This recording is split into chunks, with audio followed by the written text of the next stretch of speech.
A forgotten chateau deep in Belgium's Ardennes. 300 rooms, once filled with children, later abandoned with belongings still inside. No haunting was ever verified. The question is not whether it was haunted, it is why so many believed it was. In the spring of 1866, Count Hadelin de Liedekerke Beaufort signed a commission that would bring an English vision to the heart of the Belgian Ardennes. Edward Milner, known for his sweeping landscapes, was tasked with designing a residence that defied the modest scale of local manners. The notarial deed, archived in Namur, confirms the ambition. A neo-Gothic chateau rising from the forest, with over 300 rooms mapped across a labyrinth of wings and towers. Milner's original drawings, preserved in the Royal Library of Belgium, reveal a structure dominated by a central grand staircase and endless corridors, each turn leading deeper into the estate's secluded world. The estate's cadastral map from the era shows the chateau set apart from the nearest village, surrounded by dense woodland and accessible only by a winding drive. This deliberate isolation, combined with the sheer magnitude of the design, made navigation difficult even for those who lived there. From the outset, the building's overwhelming scale was more than a display of wealth. It was a stage for stories that would outlast its walls. The World Wars left deep scars on the chateau. In September 1914, German officers arrived with a requisition order, turning the estate into a billet for their staff. Wartime records from the Bundesarchiv document the occupation. Rooms once reserved for nobility were stripped of furnishings, and soldiers' boots echoed down the marble halls. By the end of World War I, a damage assessment listed shattered roof tiles and broken windows, evidence of shelling and neglect. The Liedekerke Beaufort family returned to a home battered by conflict, but peace was brief. During World War II, the Wehrmacht seized the chateau again, this time converting it into a field hospital. Wehrmacht hospital logs from 1943 record the arrival of wounded soldiers and the hurried installation of makeshift wards. Sabotage attempts by local resistance fighters targeted the water supply, further straining the building's fragile state.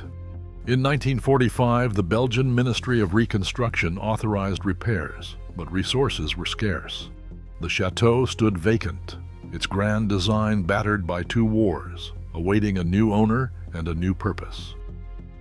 In 1950, the chateau passed into the hands of the National Railway Company of Belgium, its fate sealed by a sale deed that transferred not just the building, but the surrounding forest. The SNCB conversion was both practical and ambitious, with ballrooms becoming dormitories, kitchens expanded, and former salons divided to create classrooms and sick bays. Staff rosters from the early years list a director, 2 nurses, a cook, maintenance staff, and a rotating cast of volunteer teachers drawn from railway families. Each morning, the clang of a handbell summoned children from their beds. Rows of cots lined up beneath vaulted ceilings where chandeliers once hung. Days followed a strict rhythm: breakfast in the grand hall, supervised play in the overgrown courtyards, lessons in repurposed parlors. Brochures from the SNCB Service des Vacances advertised fresh air and recreation, but the sheer size of the building imposed its own order.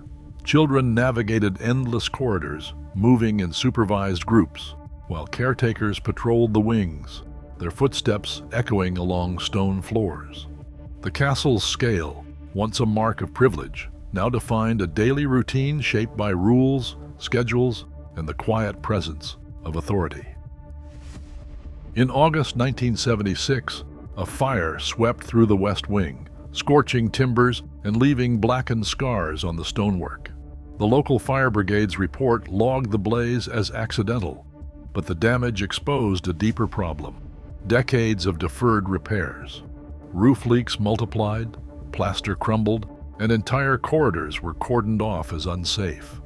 By 1990, the Walloon Heritage Agency conducted a full inspection, documenting structural failures from collapsed ceilings to dangerously weakened staircases. Their report, stamped "Danger Imminent," urged immediate closure. Administrative files from the railway company confirmed the verdict. In early 1991, a formal notice ordered the building sealed, and all operations ceased. The shutdown was abrupt.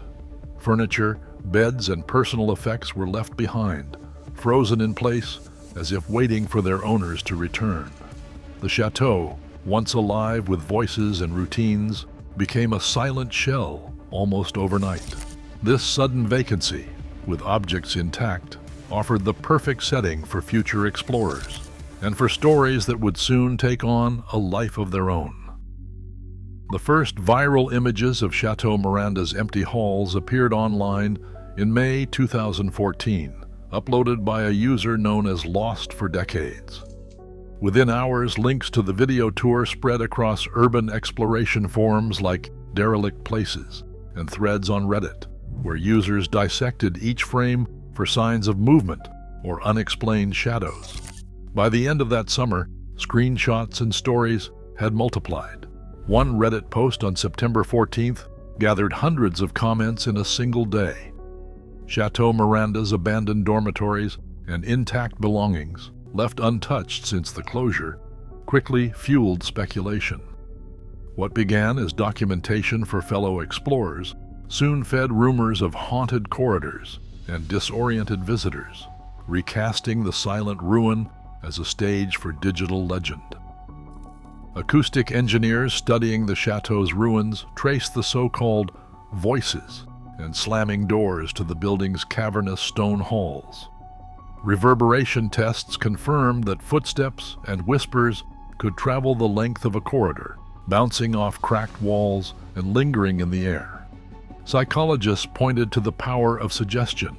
Visitors primed by ghost stories were more likely to interpret echoes as voices or feel disoriented in the maze-like layout. In August 2016, the municipal board in Celle issued a demolition permit, citing public safety. Dismantling began that October and continued into the following year, erasing the physical structure, but not the stories. Today, the legend survives online, shaped as much by memory and myth as by anything that once stood behind those locked gates. Its walls are gone, but the legends linger, despite no evidence ever confirming them. In a digital age, even vanished places can become haunted, reshaped by memory and myth. Thanks for watching.